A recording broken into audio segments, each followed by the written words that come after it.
Também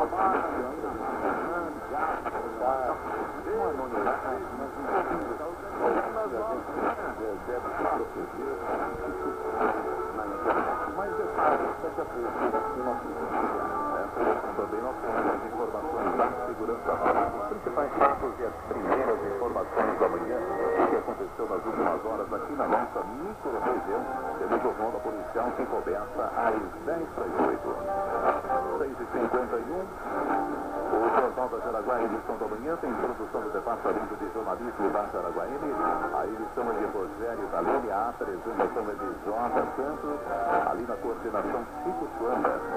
Olá, bom dia para você, seja bem-vindo à melhor informação. Até às 8h da manhã você sintoniza a credibilidade. Jornal da Jaraguá. Oferecimento Unimed Jaraguá do Sul. Construtora Rani. O futuro nós construímos agora. Viação Canarinho. Há 40 anos transportando vidas. Balarote. O primeiro home center de Jaraguá do Sul.